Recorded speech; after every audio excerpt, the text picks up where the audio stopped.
Malaysia saat ini sedang mencekam. Biaya hidup melonjak, puluhan ribu warga Malaysia langsung turun ke jalan dan mendesak Perdana Menteri mereka untuk mundur dari jabatan. Aksi ini dikatakan berlangsung secara damai dan mereka menuntut pemerintah untuk menurunkan harga bahan bakar serta kebutuhan pokok.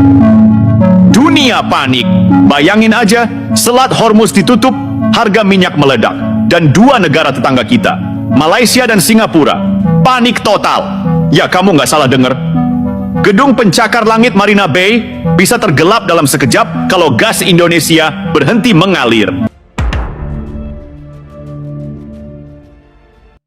Guys, harga minyak dunia resmi tembus 116 dolar per barel. Ya, ini bukan main-main loh teman-teman. Kenaikannya itu hampir 40%. Dan gimana Indonesia, negara yang masih ngimpor minyak, bahkan 50% kebutuhan dalam negerinya masih mengandalkan suplai dari negara-negara lain.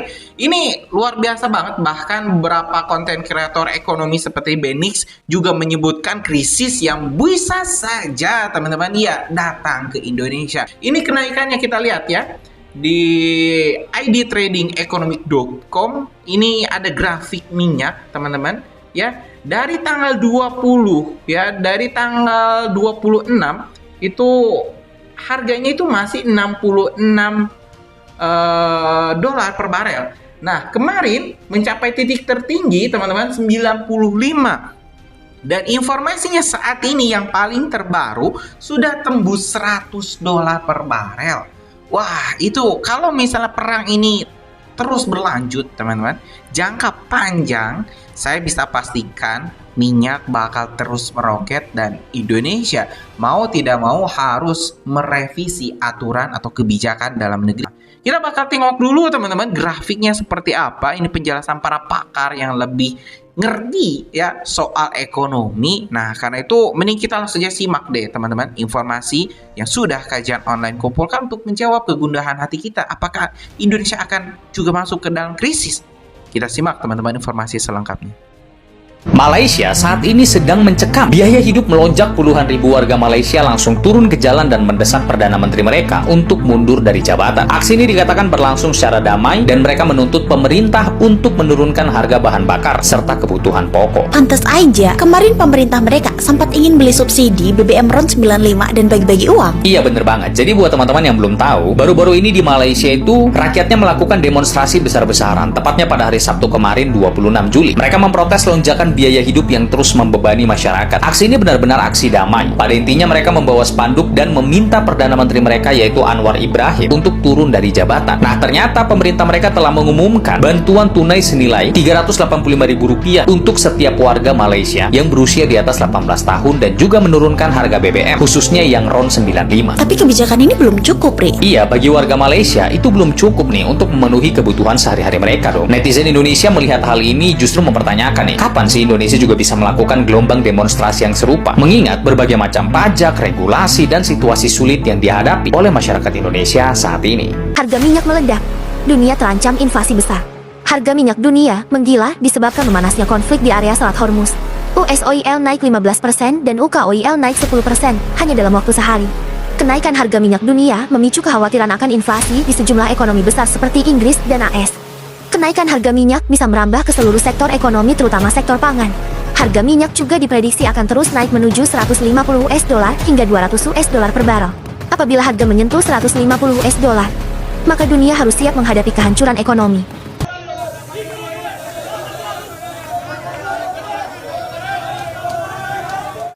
अब ये जंग की वजह से हमारे यहाँ पे पेट्रोल की बहुत कमी हुई है, ठीक है, क्योंकि पेट्रोल शॉर्ट हो गया। वहाँ से पीछे से इन्होंने इंपोर्ट जो सी आ रही थी वो बंद कर दी है। जो हमारा इंसान है, ठीक है, जिसकी इतनी आमदनी नहीं है, तो वो डेली का यहाँ पे 350 का पेट्रोल दिलवाएगा कि अपने बच्चों को खिलाएगा।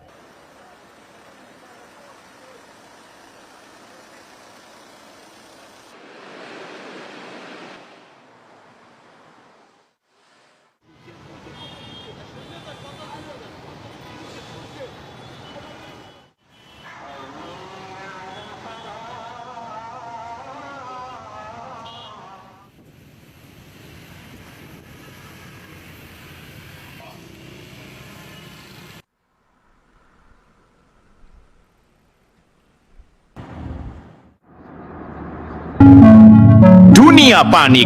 Bayangin aja, Selat Hormuz ditutup, harga minyak meledak, dan dua negara tetangga kita, Malaysia dan Singapura, panik total. Ya, kamu nggak salah dengar.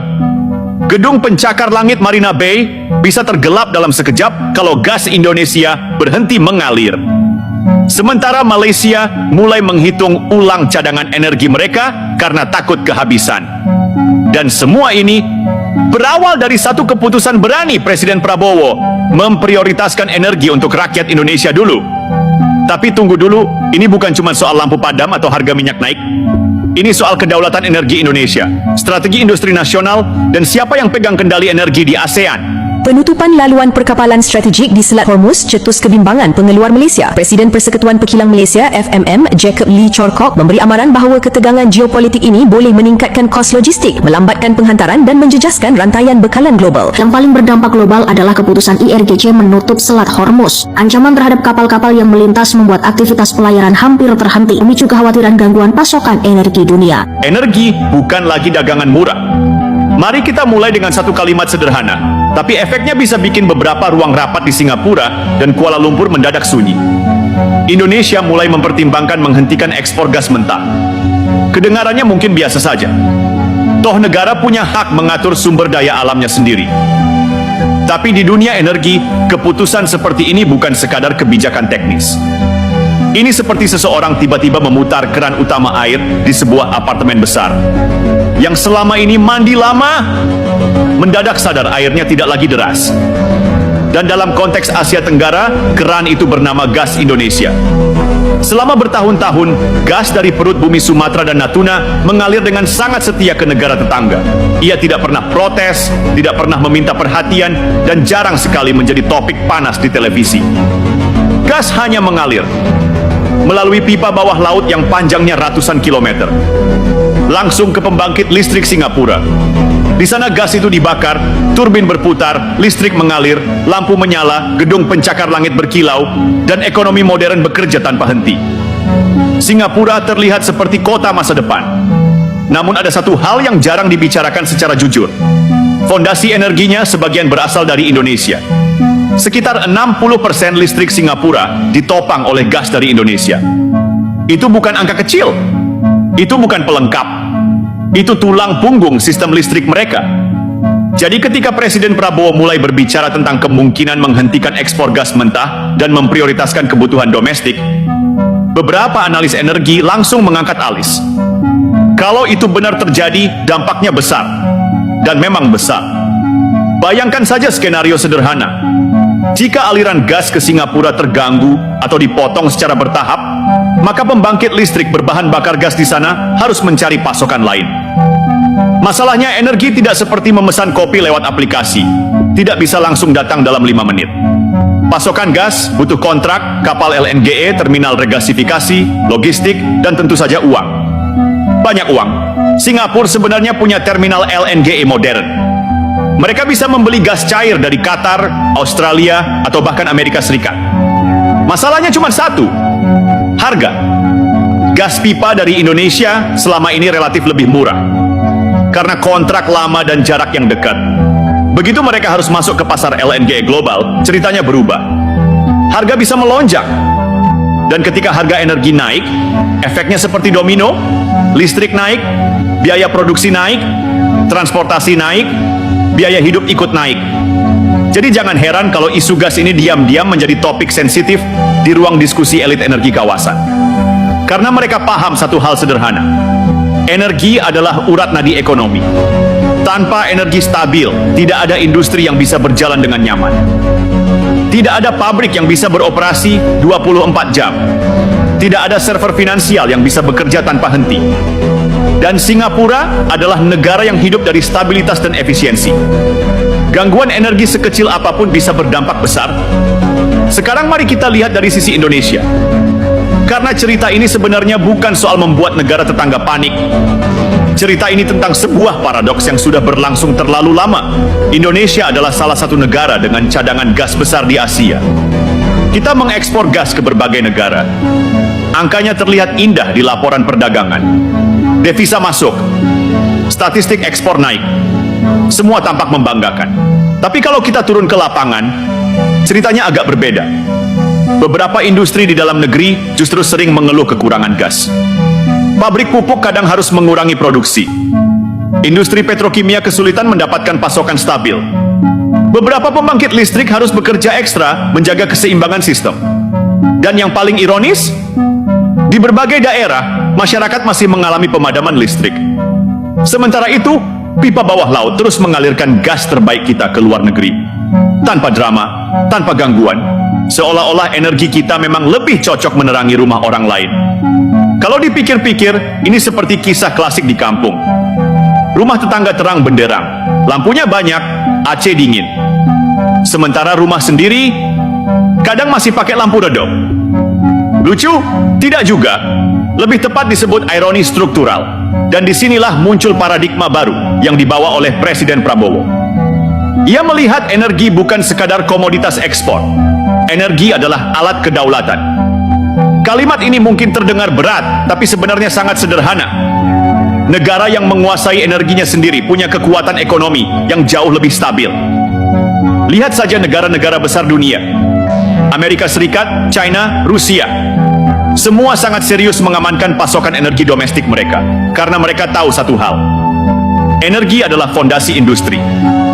Tanpa energi murah dan stabil, industri sulit berkembang. Tanpa industri kuat, ekonomi sulit naik kelas. Selama puluhan tahun, Indonesia sering terjebak dalam pola lama. Kita mengekspor bahan mentah. Negara lain mengolahnya. Lalu kita membeli kembali produk, jadinya dengan harga lebih mahal. Gas kita menjadi bahan baku industri negara lain. Sementara industri kita sendiri harus bersaing dengan biaya energi yang lebih tinggi. Itu seperti menjual tepung murah ke tetangga, lalu membeli roti mahal dari mereka. Kalau dilakukan sekali dua kali mungkin tidak masalah. Tapi kalau berlangsung puluhan tahun, ya hasilnya bisa ditebak. Industri kita berkembang lebih lambat. Lapangan kerja tumbuh lebih pelan, dan kita terus berada di posisi pemasok bahan mentah. Itulah yang ingin diubah. Ketika pemerintah mulai berbicara tentang menghentikan ekspor gas mentah, sebenarnya yang sedang dibicarakan adalah perubahan arah ekonomi. Gas tidak lagi dipandang sebagai barang dagangan cepat. Gas dilihat sebagai bahan baku industri strategis. Untuk pupuk, untuk petrokimia, untuk baja, untuk listrik, untuk mendorong manufaktur dalam negeri. Karena ketika gas digunakan di dalam negeri, nilai tambahnya jauh lebih besar. Pabrik beroperasi, tenaga kerja terserap, produk industri dihasilkan, ekonomi bergerak. Singkatnya, satu molekul gas bisa menciptakan rantai ekonomi yang panjang. Jauh lebih panjang daripada sekadar menjualnya ke luar negeri. Namun perubahan seperti ini tentu tidak datang tanpa konsekuensi. Negara yang selama ini menikmati pasokan gas murah dari Indonesia pasti merasa terganggu. Dan dua negara yang paling merasakan getarannya adalah Singapura dan Malaysia. Keduanya mulai menyadari bahwa peta energi kawasan sedang berubah. Dan perubahan itu datang dari satu keputusan di Jakarta. Bukan dari krisis global, bukan dari perang, tapi dari keputusan sederhana. Indonesia ingin menggunakan energinya sendiri lebih dulu. Keputusan yang bagi sebagian orang terdengar sangat masuk akal. Namun bagi sebagian yang lain, bisa terasa seperti alarm yang tiba-tiba berbunyi di tengah malam. Dan percaya atau tidak, ini baru awal cerita. Karena ketika energi mulai dijadikan alat strategi nasional, permainan di kawasan bisa berubah total. Selanjutnya, kita akan melihat lebih dalam bagaimana Singapura sebenarnya berdiri di atas fondasi energi yang jauh lebih rapuh daripada yang terlihat. Dan mengapa keputusan Indonesia bisa membuat kota super modern itu? Sedikit gelisah. Singapura, kota super modern dengan tumit Achilles energi. Sekarang mari kita bicara jujur tentang Singapura. Negara kecil ini sering dipuji sebagai keajaiban ekonomi. Kotanya rapi, infrastrukturnya presisi, bandara kelas dunia, pelabuhan super sibuk, dan pusat keuangan global yang nyaris tidak pernah tidur. Kalau malam datang, skyline Marina Bay berkilau seperti kota dalam film fiksi ilmiah. Gedung kaca menyala, hotel mewah terang benderang, kasino hidup 24 jam, server bank bekerja tanpa henti. Semua terlihat sempurna, tapi seperti cerita superhero, selalu ada satu titik lemah. Dalam mitologi Yunani disebut Achilles Heel, tumit Achilles. Dan untuk Singapura, tumit itu bernama energi. Mari kita lihat fakta yang jarang dibahas dengan jujur. Singapura hampir tidak memiliki sumber energi alam. Tidak ada ladang minyak, tidak ada tambang batu bara, tidak ada cadangan gas alam di darat, tidak ada sungai besar untuk pembangkit listrik tenaga air. Luas wilayahnya kecil, sekitar 730 km persegi. Itu bahkan lebih kecil dari banyak kabupaten di Indonesia. Akibatnya, pilihan energi mereka sangat terbatas. Energi angin hampir tidak ada karena kecepatan anginnya rendah. Energi surya memang ada, tapi lahan untuk panel surya sangat terbatas. Pembangkit nuklir itu hampir mustahil karena wilayahnya padat penduduk. Risiko kecelakaan terlalu besar. Jadi pilihan realistis mereka tinggal satu, gas. Dan disinilah cerita kita kembali ke Indonesia. Selama puluhan tahun, gas dari Sumatera dan Natuna mengalir melalui pipa bawah laut langsung ke Singapura. Pipa itu tidak terlihat dari permukaan laut, tidak masuk berita, tidak viral di media sosial. Tapi tanpa pipa itu, sebagian besar listrik Singapura tidak akan menyala. Sekitar 95% listrik Singapura berasal dari pembangkit berbahan bakar gas. Dan dari angka itu sekitar 60% berasal dari gas Indonesia. Artinya sangat jelas, gas Indonesia adalah fondasi energi Singapura. Bayangkan sebuah gedung pencakar langit yang berdiri megah, kaca berkilau, lift canggih, interior mewah. Tapi pondasinya hanya ditopang oleh satu tiang besar. Selama tiang itu kuat, gedungnya aman. Tapi kalau tiang itu mulai goyah, semua orang di dalam gedung akan mulai gelisah. Itulah situasi energi Singapura. Selama puluhan tahun mereka merasa nyaman karena hubungan energi dengan Indonesia stabil. Gas mengalir, harga relatif murah, kontrak jangka panjang, semua berjalan lancar. Singapura menikmati listrik yang stabil hampir tanpa gangguan. Sementara itu di Indonesia, cerita sering berbeda. Beberapa daerah masih mengalami pemadaman listrik bergilir. Industri kecil kadang harus antri mendapatkan pasokan gas. Tabung LPG 3 kg bisa langka di beberapa daerah. Ironinya luar biasa. Gas terbaik kita membantu menyalakan gedung finansial di Singapura. Sementara rakyat di negeri sumber gas kadang masih harus menghemat energi. Ini bukan sentimen nasionalisme murahan, ini soal logika ekonomi. Kalau sebuah negara memiliki sumber daya energi besar, wajar jika rakyatnya menjadi penerima manfaat utama, bukan sekadar penonton. Dan disinilah kebijakan baru mulai mengguncang kenyamanan lama. Ketika Presiden Prabowo mulai berbicara tentang memprioritaskan gas untuk kebutuhan domestik, Singapura langsung melakukan satu hal yang sangat khas bagi mereka. Mereka tidak panik di depan kamera. Mereka panik di ruang analisis, di ruang rapat, di laporan internal. Karena mereka tahu risiko sebenarnya. Jika pasokan gas Indonesia berkurang, Singapura harus mencari alternatif. Secara teori, mereka punya solusi. LNGi. Gas alam cair yang bisa diimpor dari berbagai negara. Terminal LNG Singapura cukup modern. Mereka bisa menerima kapal dari Qatar, Australia, bahkan Amerika Serikat. Tapi ada satu masalah klasik dalam ekonomi energi. Harga LNG jauh lebih mahal dibanding gas pipa regional. Kenapa? Karena LNG harus melalui proses panjang. Gas dicairkan di negara asal, dikirim dengan kapal tanker khusus, dibongkar di terminal, lalu diubah kembali menjadi gas. Setiap tahap itu membutuhkan biaya. Hasil akhirnya, harga energi naik.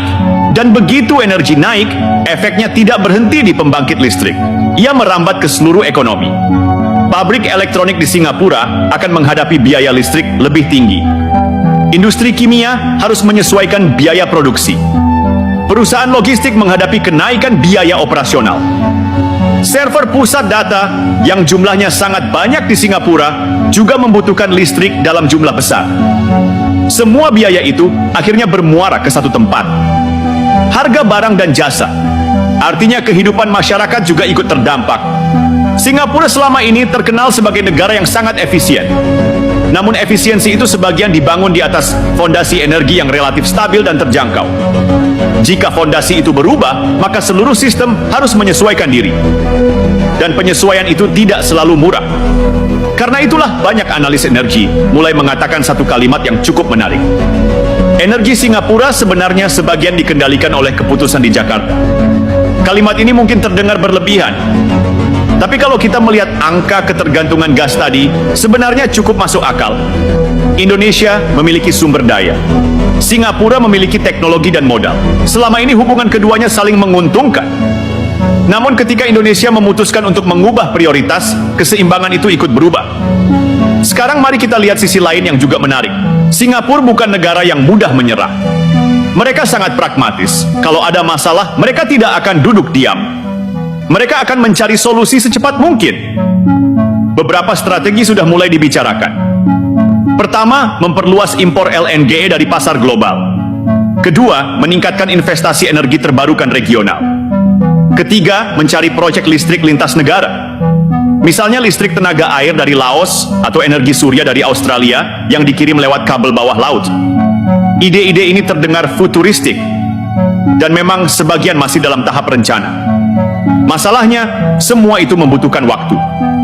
Banyak waktu. Sementara kebutuhan listrik Singapura tidak bisa menunggu. Gedung perkantoran tidak bisa dimatikan. Bandara tidak bisa berhenti beroperasi. Server finansial tidak bisa libur. Ekonomi modern membutuhkan listrik stabil 24 jam sehari. Dan selama masa transisi itu, satu hal tetap menjadi kenyataan. Gas Indonesia masih menjadi komponen penting. Itulah sebabnya setiap perubahan kebijakan energi di Jakarta selalu diperhatikan dengan sangat serius oleh Singapura. Bukan karena mereka takut, tapi karena mereka realistis. Energi adalah soal kelangsungan ekonomi. Dan dalam permainan energi kawasan, Indonesia mulai menyadari satu hal penting. Negara ini memegang kartu yang jauh lebih kuat daripada yang selama ini disadari. Namun cerita ini belum selesai. Karena jika Singapura mulai merasa gelisah, Malaysia juga tidak bisa tidur terlalu nyenyak. Banyak orang mengira Malaysia aman karena memiliki perusahaan energi raksasa. Tapi kenyataannya tidak sesederhana itu. Selanjutnya kita akan melihat mengapa Malaysia juga mulai menghitung ulang peta energinya. Dan kenapa perubahan kebijakan Indonesia bisa memicu persaingan energi baru di Asia Tenggara. Dan percaya atau tidak, bab berikutnya bahkan lebih menarik.